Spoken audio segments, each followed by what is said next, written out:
नमस्कार मित्रों। आज मैं मेरे ख्याल से 1 साल या उससे भी ज़्यादा समय बाद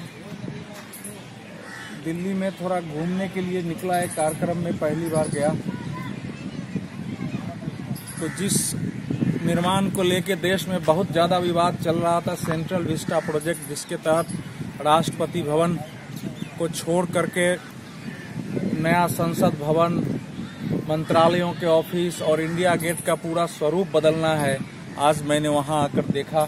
ये जो सामने आपको बोर्ड दिखाई दे रहे हैं, ये सेंट्रल विस्टा एवेन्यू के नाम से इसको messrs Shapoorji Pallonji and company private limited बनाएगी।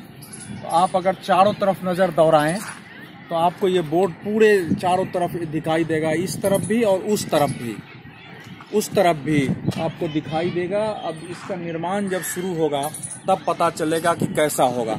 साथ ही बगल का जो जलाशय था, बगल का जो जलाशय था उसमें पानी भी नहीं है और उसमें बीच बीच में चीजें खोदी जा रही हैं उनको बनाने के लिए।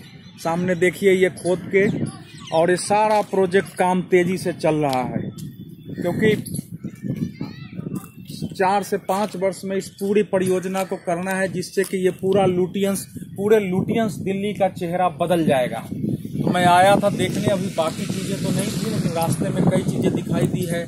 जैसे वाणिज्य भवन पीछे है, वो नए तरीके से बन रहा है और सब में भी बनना शुरू हो गया है। ये सुप्रीम कोर्ट के स्टे के कारण ही रुका हुआ था, क्योंकि देश में पर्यावरणवादियों ने मुकदमा दायर कर रखा था, इससे पर्यावरण को क्षति होगी।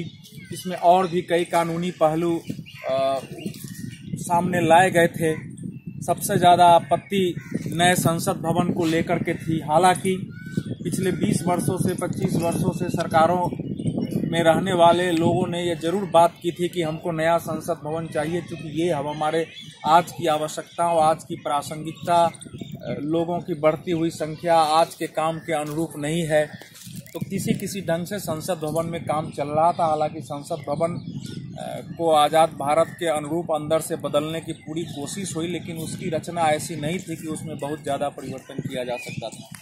तो संसद भवन से लेके पूरा इंडिया गेट, मंत्रालयों के भवन, वो सारे कुछ समय बाद आपको बदले हुए दिखाई देंगे। धन्यवाद।